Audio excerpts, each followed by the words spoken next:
Hi everyone and welcome to another episode of Living on Blockchain. Today we are speaking to Sarun. Sarun from Playbux. He is a SocialFi and GameFi entrepreneur. Playbux is a platform that combines blockchain technology with immersive Metaverse experiences. It allows users to socialize, play games, earn rewards through decentralized platforms. The company positions itself as a pioneer in integrating SocialFi and GameFi to bridge the gap between social interactions and financial incentives.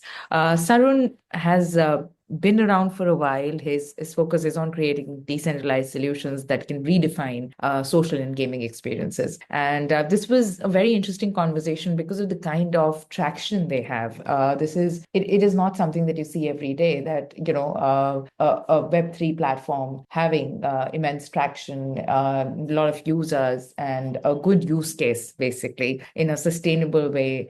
They've been growing. So I can't wait for you guys to hear this. Let's deep dive right in. Hi, Sarun. Thank you so much for taking out the time to speak to me today. How are you doing? Very good, thank you. Good afternoon, Tarasha. Am I pronouncing your name right? Yes, you are. Okay, perfect. Thank you so much for having me on Christmas Eve today. Not a problem at all. I'm just glad that we could both make the time. So, for our listeners, let's put in a little context. Can you tell us a little about yourself and your journey so? Yes, sure. So my name is Sarun. I'm the co-founder and CEO of Playbux. So we're a Web3 company. I've been in this space for about 3 years now, and I've been in tech for over 30 years. So right now, I'm 49, and I started my first company when I was 20. So I've been building for over 29 years, and in tech, mostly about over 20 years. And first company was way back around 1997, and that was during the dot-com era, like Yahoo, AltaVista,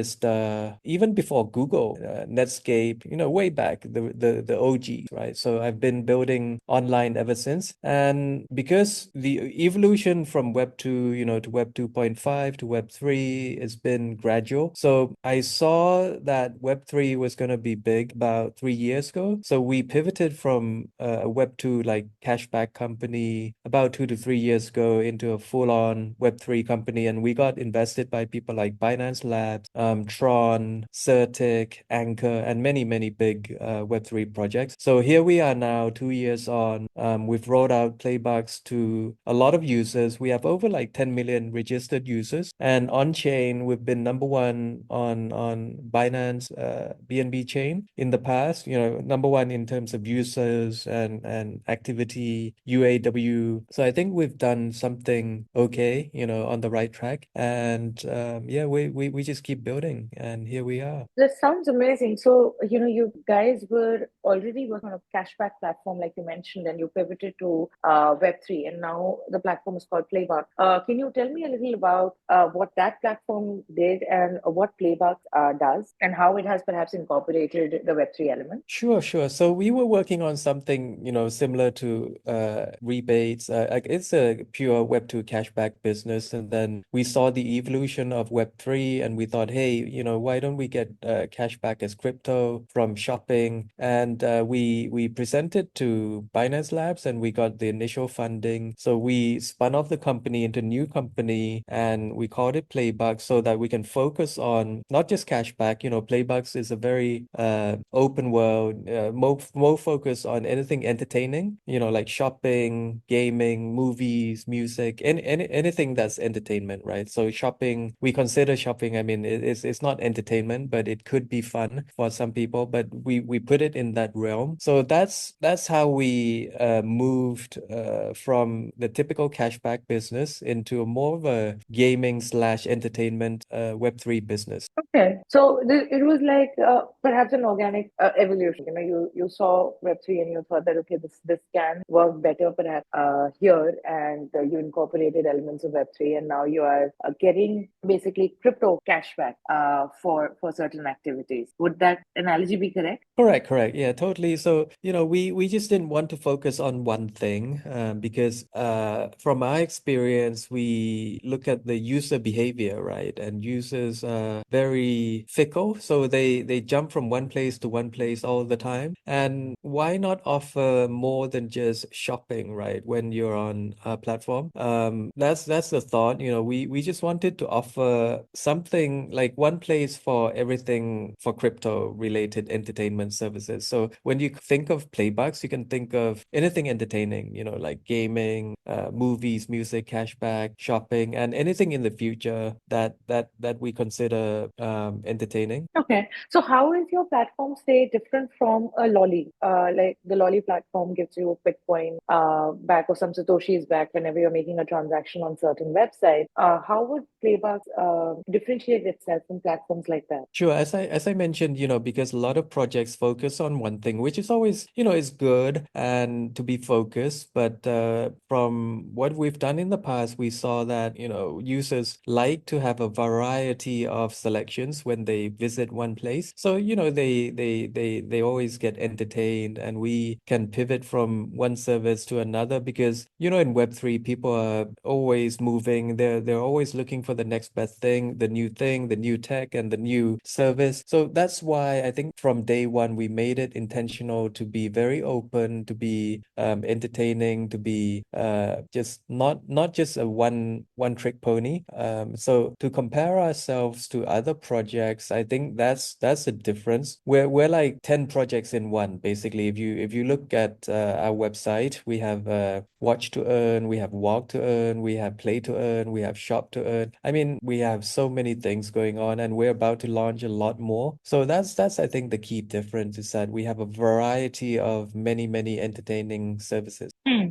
That's wonderful. Like you said, that it's a bunch of platforms rolled into one, so a user can come and utilize the platform fully without feeling like, as you said, that it's a one-trick pony. So, can you tell me a little about the partners that you have onboarded? Like, how does this work for merchants? And then we can talk about how does the flow look like for users? Sure.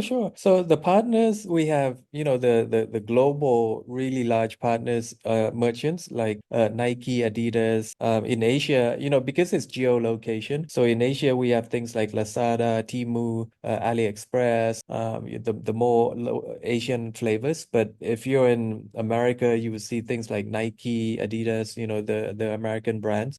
So we have a team to onboard all of the brands. We have over 10,000 merchants. So that's quite a big variety of selection. Yeah, so that's how we onboard, and that's the general offerings that we have right now. Okay, and do you charge these merchants for onboarding, or are you charging the end customer?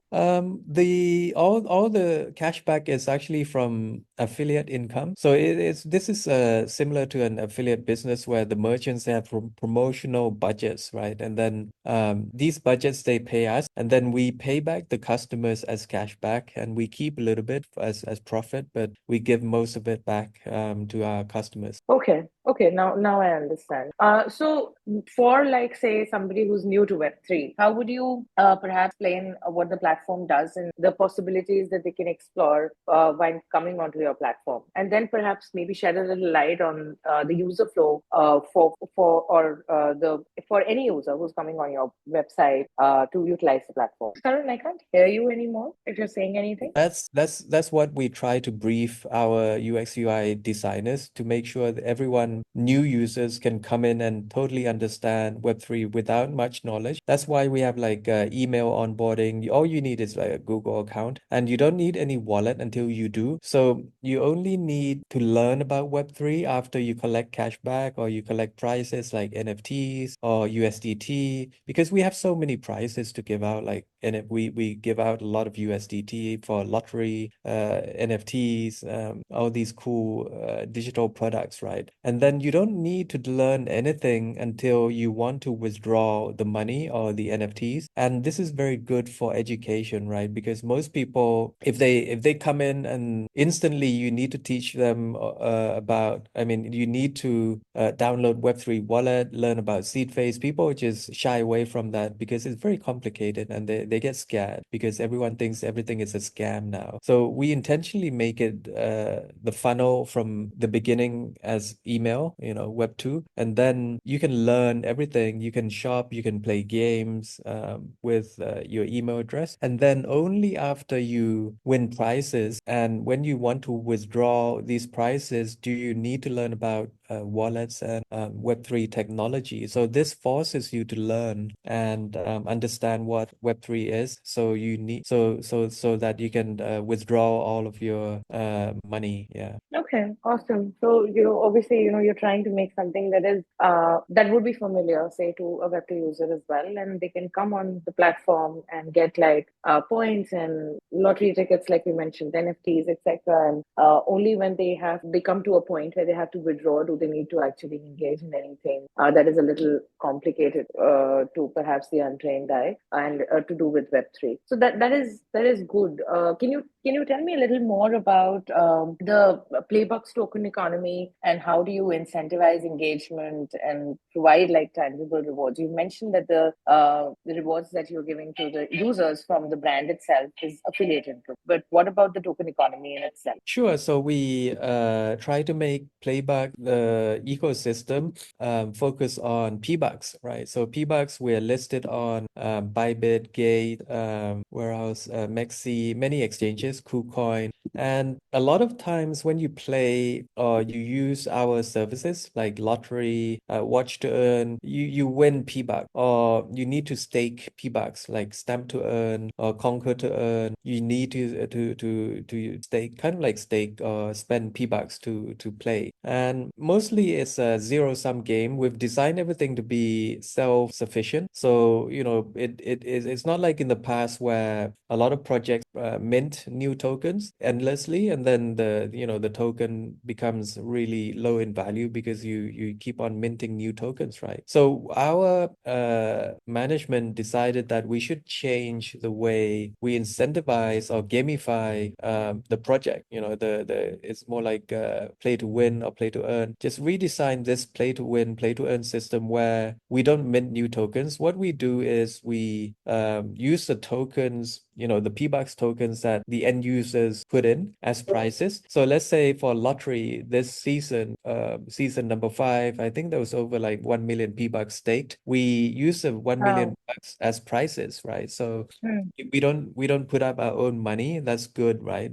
Because it lowers the expense. We use the users funds, or the P-Bucks which they spend on it, and then the winners, because not everyone knows that when you buy lottery or when you play games, only the top people win. So it's like a zero-sum game. Yeah. This is very interesting that you have mechanism in place to ensure the economic stability. But I wanted that was going to be my next question. That many token economies fail due to poor design. What kind of ensures the economic stability of your ecosystem? Sure, that's a very good question because from the beginning, this was one of the first things we tried to solve, because we're an entertainment platform, and one of the key attractions for, back then we call it play to earn, X to earn. It was hot at the time. There's a lot of projects like X to earn up and coming, or very big at the time. I'm not going to name names, but I think most of you guys, if you are in Web3, you can remember them, right? But the problem is always the same, that they have two tokens or they have one token, and then they endlessly mint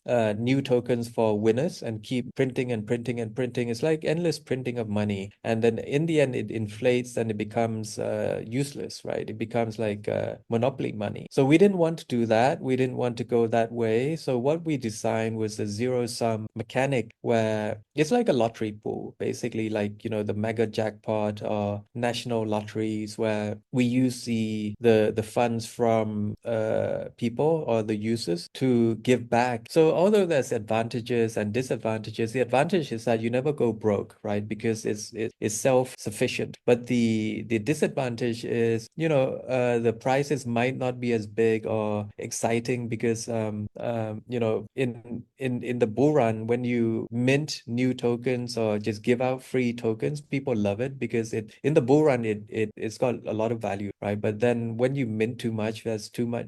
It's like a self-fulfilling prophecy, almost like a winner's curse. The more people come to your platform, the more you mint, the less value your token becomes. So that's the disadvantage of the endless minting of two-tier token. But the advantage of our mechanic is that we don't mint any new token, so there's no inflation. But the disadvantage is the prices might be limited to what people put in. Yeah, so but I think long term, this is much better because it's a longer term play, and investors, when they realize that there's no way of going broke, I think this is a good mechanic. Yeah.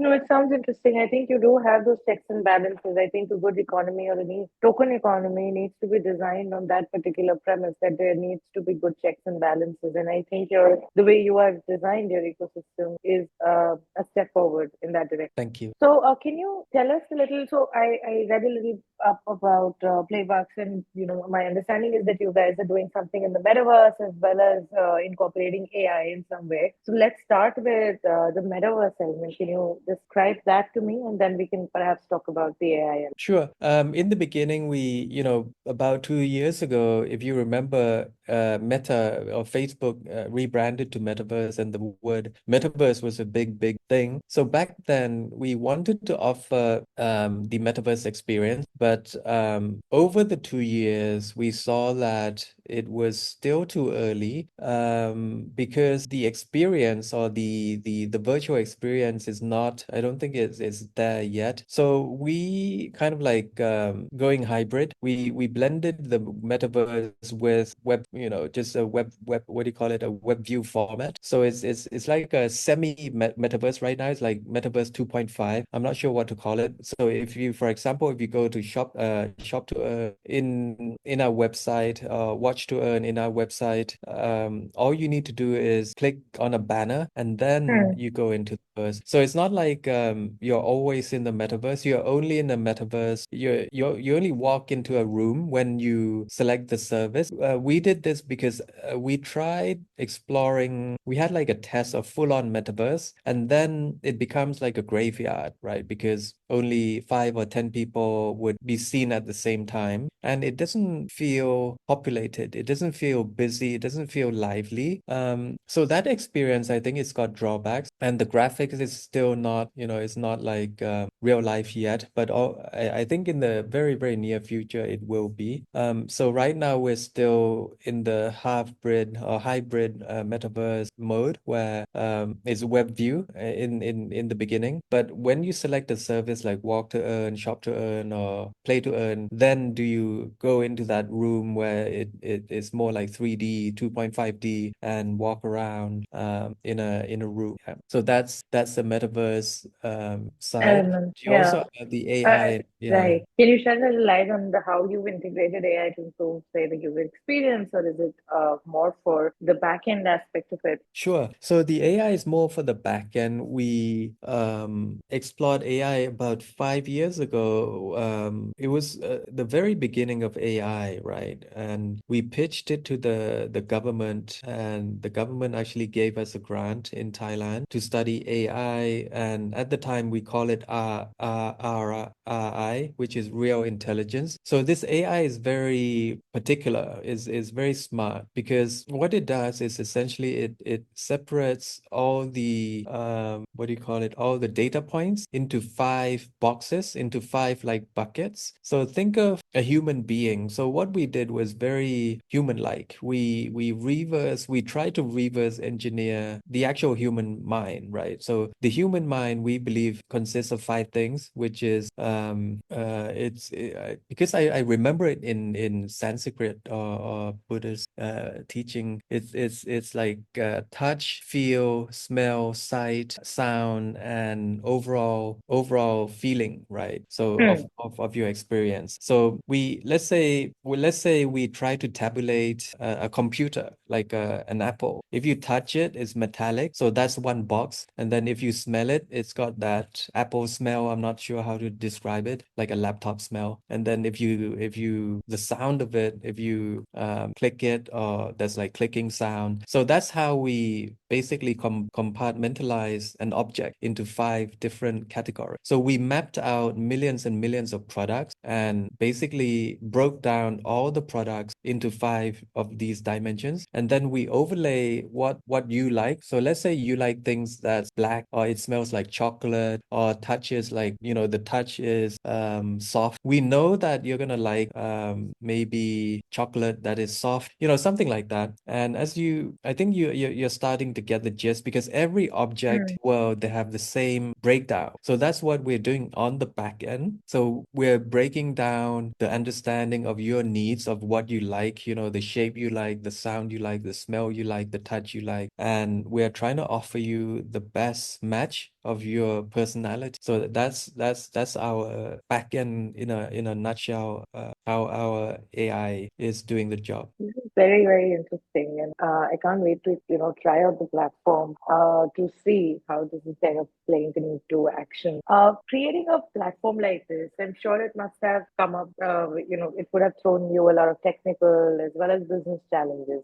Can you tell us a little about that? Sure. I mean, building Web 2 and Web 3, anything tech is super difficult, right? Because it's tech, and it's very hard to make it self-sustaining all the time, to be online 99.9% of the time, and then to understand the human mind and how they use it. I think that's the most difficult, actually. From my experience, building is difficult, but what is even harder is actually trying to guess, or trying to understand how the users will use your UX or UI. That's so difficult. The everyone can build. I mean, we see so many projects, like 10,000 projects on Web3, but it's very difficult to get that million users to how to get million users to onboard and use your service and retain them. I think that's so difficult. But I think we've done a good job, combining our experience from Web 2 to Web 3, and combining all of our experience from,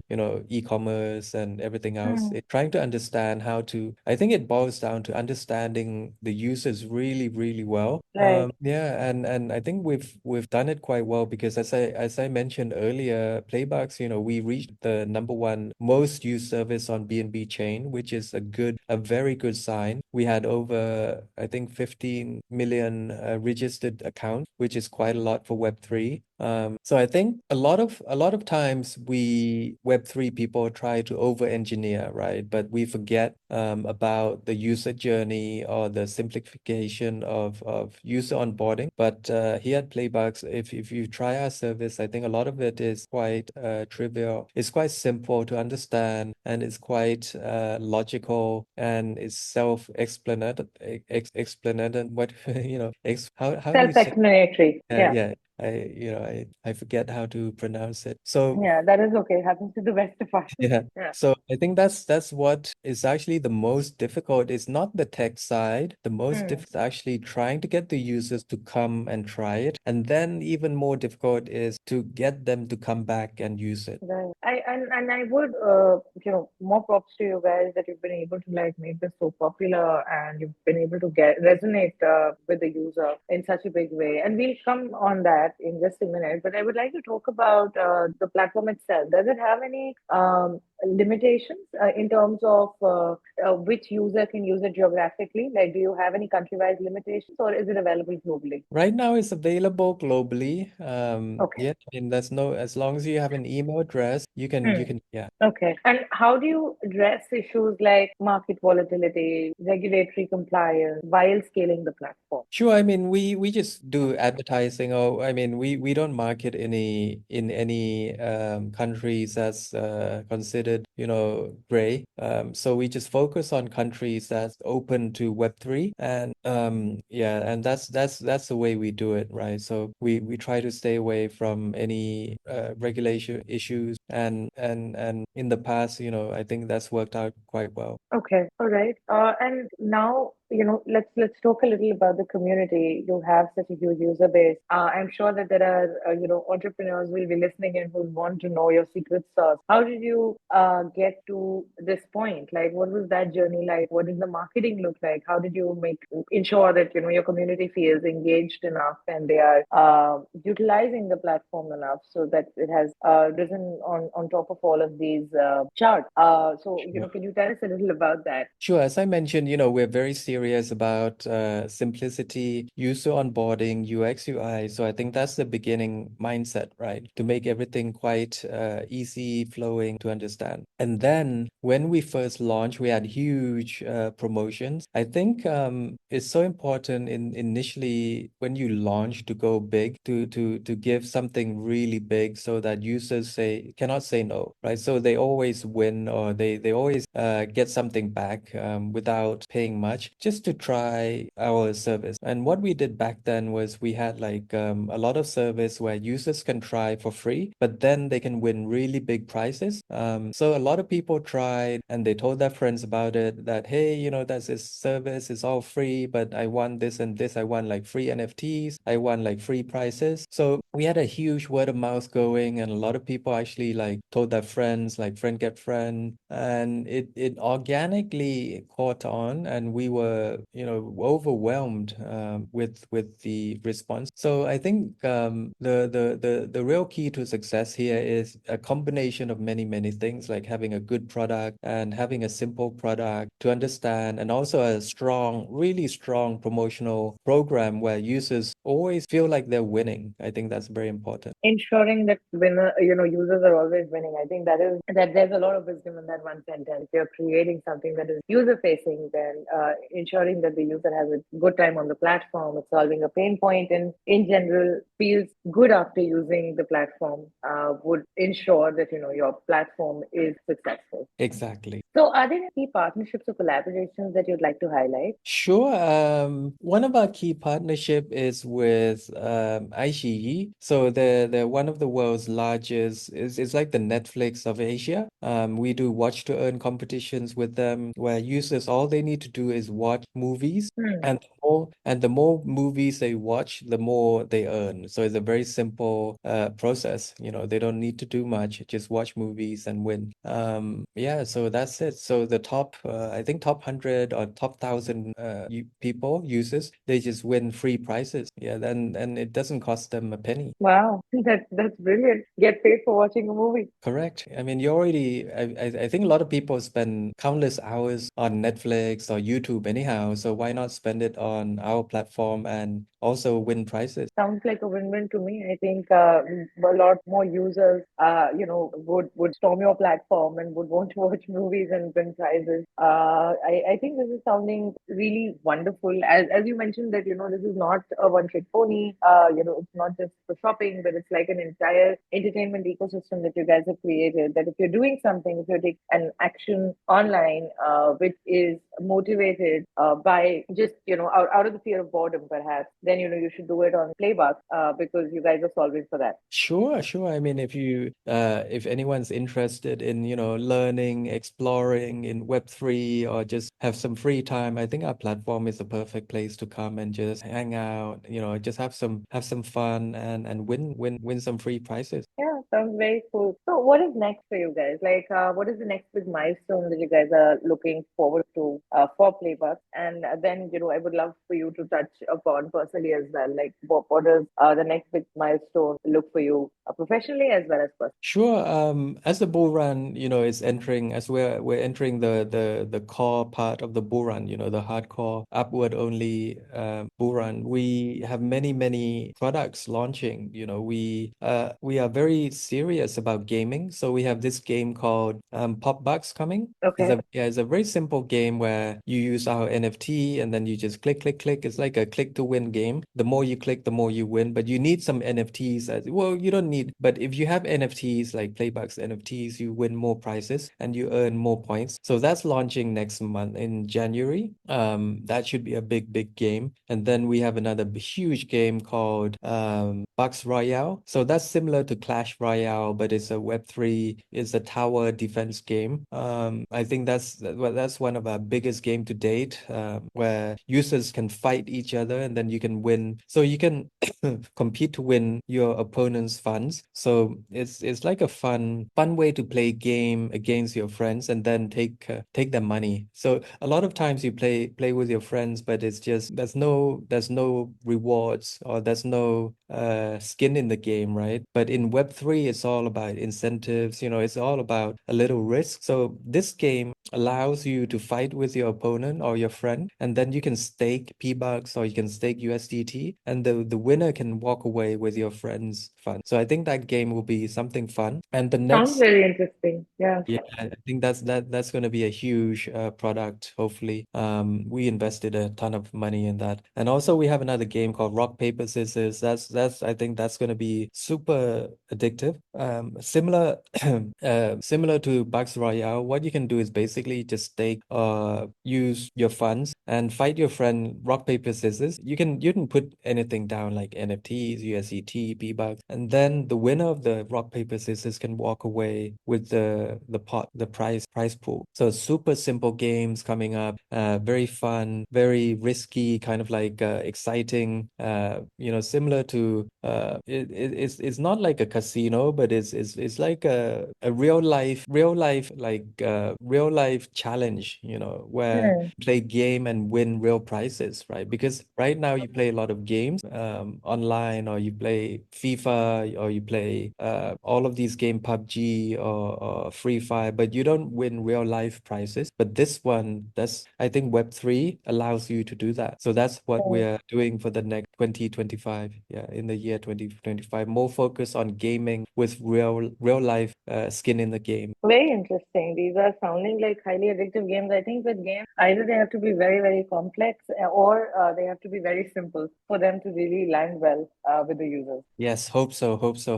We hope that we're building the right product for the right timing. Hmm. Yeah, timing is important. I agree. What role do you think SocialFi and GameFi will play in the mainstream adoption of blockchain technology? I mean, that's huge. I mean, that's why I Hmm. think why we're here, right? I mean, we've been talking about this forever, the $1 million adoption, the next billion, but we're yet to see it. We're seeing the same faces, we're seeing like the same pool of people, in Web3. But that's why we're here, we're trying to build something super simple, addictive, and I think incentivize. I mean, this is I think probably one of the most important sectors in Web3, gaming. Without gaming, I doubt that there will be mass adoption, to be honest, because I find it hard to believe that users will jump right into Web3, let's say DeFi, staking on Athena, or using wallets for swaps or anything that advanced. But gaming has that appeal or simplicity where you can invite friends, you can ask friends to come play and win something. So I think gaming is the most important sector in the whole of Web3 to get the next billion users in. Without gaming or SocialFi, they're very close together, SocialFi and gaming. So without that, I don't think industry can grow to where we believe it can. Hmm. No, I think I agree. I believe that, gaming is one of the easier ways to get even the Web2 audience into Web3, because it is something that they're used to and it's addictive. And, it doesn't require you to take, say, seemingly serious financial decisions. So I think it is a good way to get folks on board. But in general, because, you mentioned how we are now getting into the hot part of the bull run, perhaps.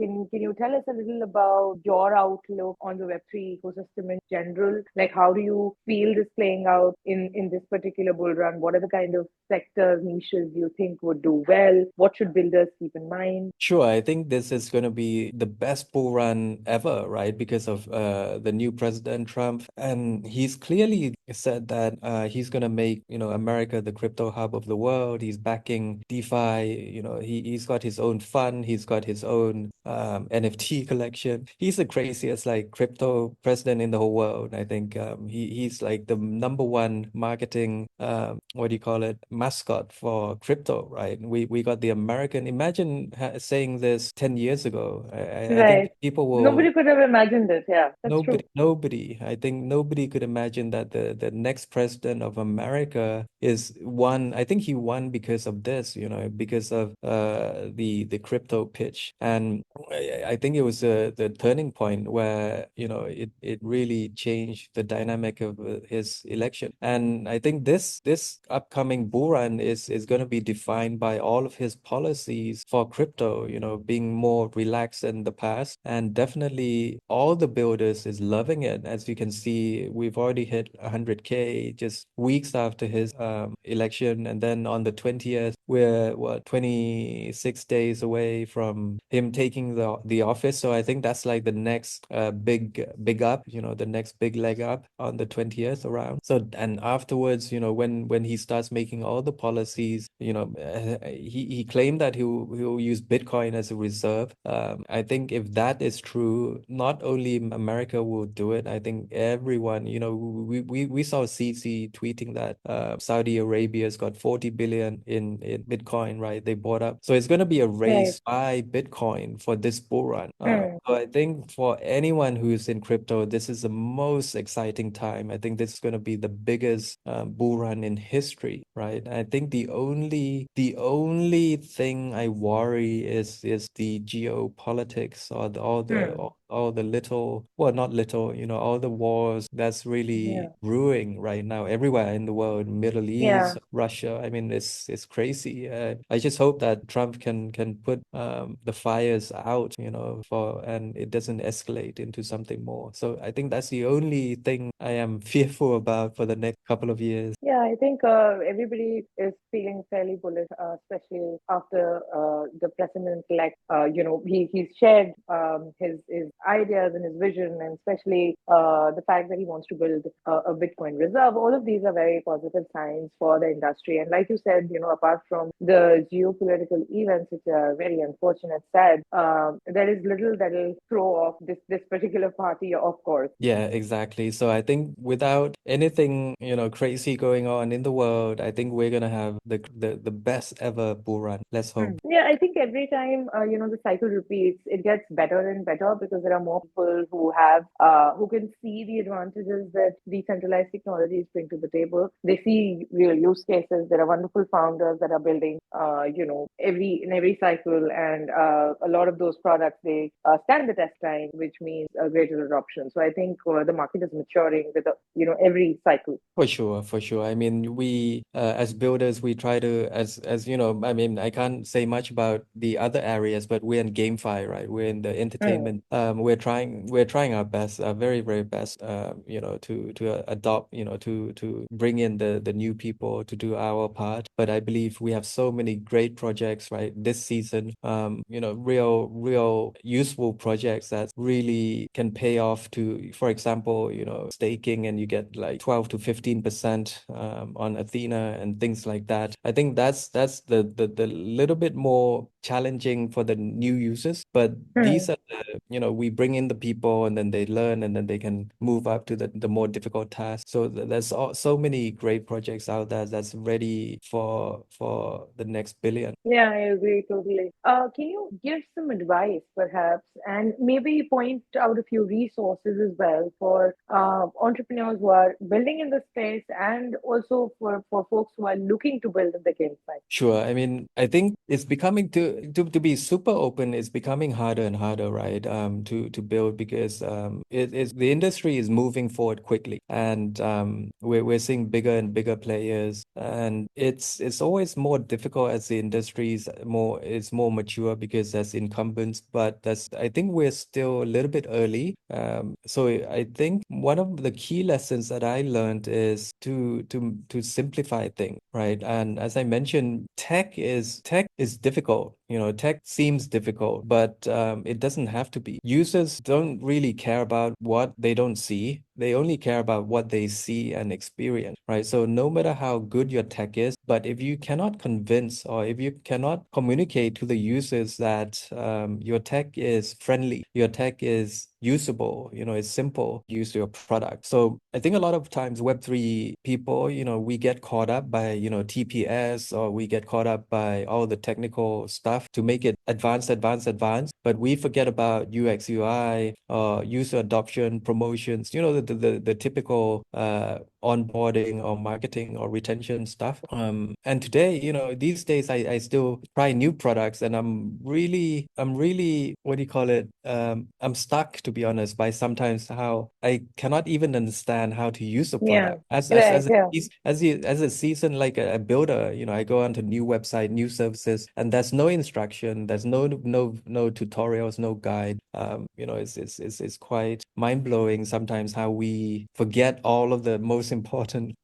part. So my advice is always try to test your product with a team of people who are least, what do you call it, least educated about Web3. And if they use your service well without much complaints, I think you have a winner. Even though if your product is not superior in terms of technological advancement, but I think it's something a lot of teams or a lot of projects overlook. Yeah. I think that is important, like onboarding, making sure that the user feels comfortable. Those are very foundational things that, we kind of, as you mentioned earlier, right? We tend to over-engineer our product, and we tend to forget that that is an aspect that we must spend considerable amounts of time on. Exactly. So I think if we all spend as much time on engineering as the same, amount of time on UX, UI and onboarding, I think it's we have a lot more users. Yeah. Yeah, I agree. I think that is absolutely correct. So this has been a very wonderful conversation, Sarun. And I just saw the time, and we're almost running out of time. But I would be remiss if I didn't ask you this one question that I ask everybody who comes to the show. You are somebody who made quite a leap from Web 2 to Web 3. You had a thriving cashback business in Web 2, and you made that leap to Web 3.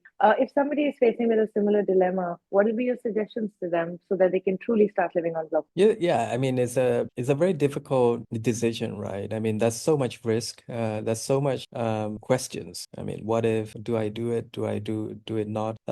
It's a different business, Web 2 and Web 3. I mean, although people think of business as best business, but Web 2 and Web 3 is very the target demographics is very different. Web 3 users is very different. So if you're contemplating about switching or pivoting or jumping from Web 2 to Web 3, I think you would seriously have to consider if your business is set, or if your current business is right for Web 3, because Web 3 audience, I think, is a little bit more riskier. I mean, what do you call it? They have a higher risk appetite, and they prefer different kinds of products. So they like things as, we talked earlier, technologically advanced. But at the same time, how do you balance between building a product that's very technical, but then again, very easy to use? So if you're contemplating, I would suggest that you study if your product is right for Web3 in terms of demographics and target audience, that, hey, is it necessary, right? Because a lot of times is Web3 is not really needed, but it's nice to have. So for anyone who's contemplating, I would just suggest, you studying market research, doing a little bit of market research to see if your product, does it really need, blockchain, and does it really fit with the Web3 users? So if it does fit with both, I think, for example, clearly DeFi's, you clearly fit. But if it's something simpler like e-commerce, I'm not sure, because cashback, you can give crypto, but if it's just pure e-commerce like shopping, I'm not sure if it's worthy or if it's worthwhile switching from just a typical storefront, e-commerce storefront to Web3. So yeah, those are just some of the generic general answers I have. Yeah, I think it is important. You shouldn't just jump on the bandwagon of building a Web3 just for the sake of doing it. I think that it's important to have that self-awareness whether, Web3 is going to actually elevate the product or the user interface in any way, and only then go about and start building here. But having said that, if you are jumping the ban on this particular bandwagon, then yes, do your own research and figure out perhaps the best possible way of going about doing it in a manner that doesn't seem very like in your face, perhaps to the user. And you are also making that leap with all the information and in your in your armor, and you're making a very conscious, informed choice and decision. Exactly. Okay, thank you so much once again, Sarun, for making the time to speak to me today. Any parting words before we wrap this up? No, I just like to wish everyone a Merry Christmas and Happy New Year. I hope everyone stays safe, and thank you so much for having us on the show, Playbux. And yeah, have a very happy Christmas. Thank you, everyone. Thank you so much, Sarun. Yes, here's wishing everybody happy holidays, Merry Christmas if you're celebrating, and a great New Year ahead. Thank you so much, Sarun, once again, for making the time to speak to me today. Okay, bye bye.